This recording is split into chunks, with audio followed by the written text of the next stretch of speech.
Monsoon का महीना तो बड़ी आफत मचाता है। इतनी तेज आंधी तूफान में आग भी नहीं जल रही है, बस रोटी बनने तक बारिश ना हो।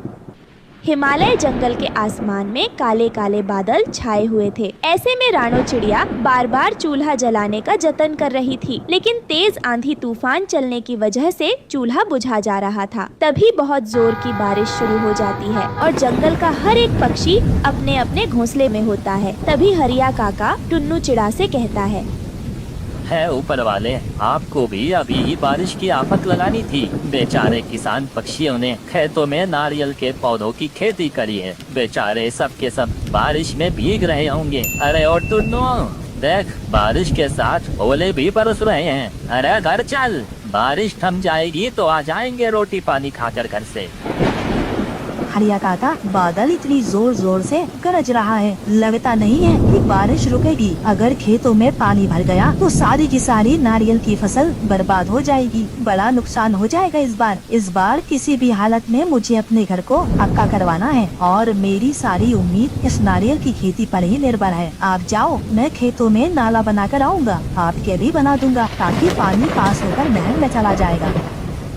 जिस प्रकार सुनहार के लिए उसका सोने का व्यापार होता है, उसी तरह गरीब किसान के लिए उसकी मिट्टी, खेत और फसल होती है। टुन्नू चिड़ा बारिश में भीगता कांपता हुआ अपने खेत में नाला बनाता है। बन गया नाला, अब घर चलता हूँ। रानो चिंता कर रही होगी।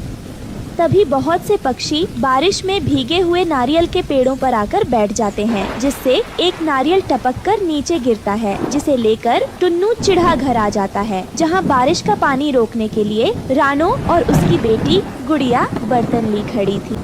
अरे ये क्या, रानो पूरा घर तो जगह जगह से टपक रहा है। पिताजी, माँ बहुत देर से बर्तन लेकर खड़ी है। मैंने कहा आराम कर लो, ये सारा पानी मैं निकाल दूंगी बाहर। उसकी ये बात सुनकर टुन्नू चिड़ा मायूस हो गया। मेरी सयानी सी बिटिया, रुक जाओ, मैं छत पर ये बड़ी वाली पन्नी डाल देता हूँ, फिर छत नहीं टपकेगी। लेकिन संभलकर जी छत एकदम कच्ची हो गई है। थोड़ी देर में बारिश का पानी ठहर जाता है। तभी नारियल को देखकर गुड़िया उसे खाने की जिद करती है। पापा, आप ये नारियल मेरे लिए लाए हैं ना? मुझको भूख लगी है, मैं खा लूं। नहीं गुड़िया बेटी, यह खेत की पहली फसल है, इसको भगवान जी को चढ़ाएंगे। बारिश में भीगते हुए टुन्नू मंदिर में ले जाकर नारियल चढ़ा देता है, मगर वो रात जंगल के हर एक पक्षी को भूखे रहकर काटनी पड़ती है। सुबह होते ही सूरज की किरण फूटने के साथ सभी किसान अपनी गाय बैलों को लेकर खेत पर चल देते हैं, मगर अभी भी आसमान बरसाती काली घटाओं से घिरा पड़ा था। हे भगवान, कबूतरी के घोंसले में आती है, जहाँ एक खाट पर वो पड़ी हुई थी। अरे रानो बेटा, कल रात तू खाना लेकर नहीं आई, मैंने तेरी बड़ी राह देखी। फिर मैंने सोचा बारिश के चलते तू नहीं आ पाई होगी। सारी उम्र बीत गई इस घास फूस के घर में रहकर और आधा पेट खाकर। ना जाने हमारे जंगल के भाग्य में भीगते हुए टुन्नू मंदिर में ले जाकर नारियल चढ़ा देता है, मगर वो रात जंगल के हर एक पक्षी को भूखे रहकर काटनी पड़ती है। सुबह होते ही सूरज की किरण फूटने किसान अपनी गाय बैलों को लेकर खेत पर चल देते हैं, मगर अभी भी आसमान बरसाती काली घटाओं से घिरा पड़ा था। बीत रहे थे, सभी किसानों की नारियल की खेती तैयार हो जाती है। सबके पेड़ में बड़े बड़े नारियल उगते हैं। तभी मुखिया कालू सेठ वहाँ आता है। अरे क्या बात है, इस बार तो खूब अच्छे नारियल हुए हैं तुम्हारे खेत में। इन्हें लेकर मेरी हवेली पर आ जाना और दाम ले जाना। तभी बूढ़े हरिया काका ने कहा, नहीं मुखिया जी, इस बार हम अपने नारियल शहर के बाजारों में बेचेंगे, आपको नहीं बेचेंगे। हाँ मुखिया जी, आपको अपनी फसल बेचकर हमें कोई मुनाफा नहीं होता और अपने परिवार के लिए हमको पक्के घर बनवाने हैं।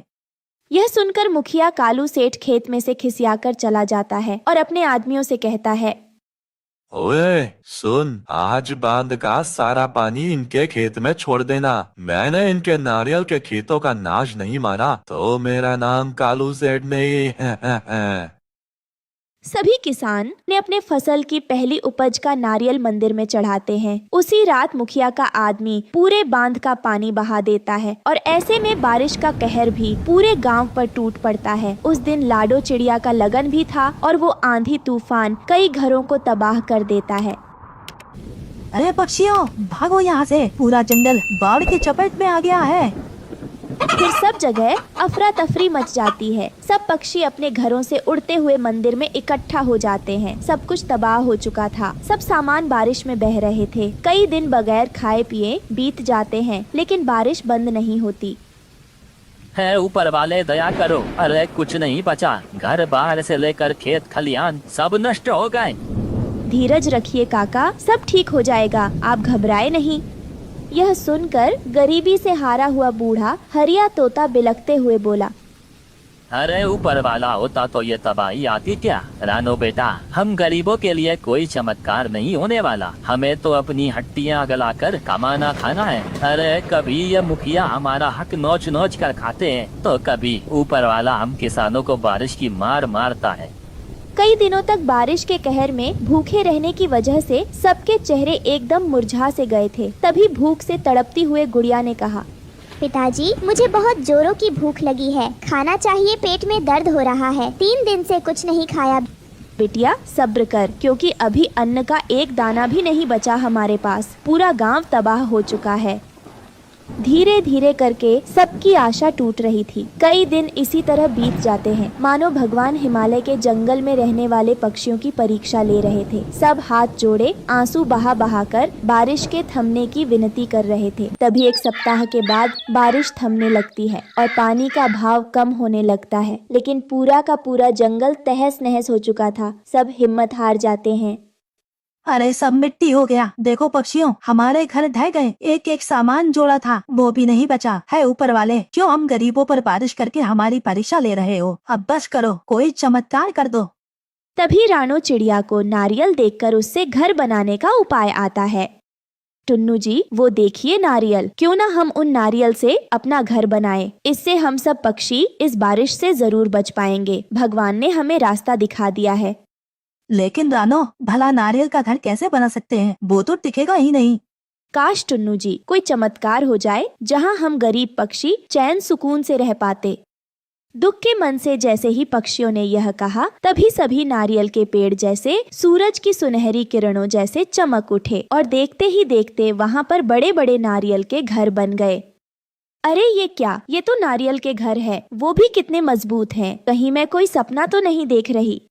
तभी उस जादुई नारियल के घर में से आवाज आती है, आज से ये जादुई नारियल का घर तुम सब का है। यह तुम्हारे परिश्रम का फल है। आप सब अब आराम से इस नारियल के घर में रह सकते हो। तुम पक्षी इस नारियल घर से जो कुछ भी मांगोगे वो तुम्हें ये घर सब देगा।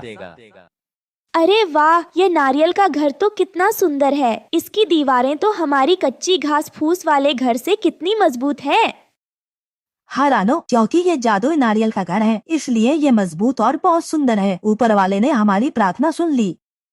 फिर सब पक्षी खुश होकर अपने अपने लिए उस नारियल के घर से खाना मांगते हैं और कई दिन बारिश के कहर में जीने के बाद पेट भरकर सब खाना खाते हैं और जादुई नारियल के घर में खुशहाली भरी जिंदगी जीते हैं।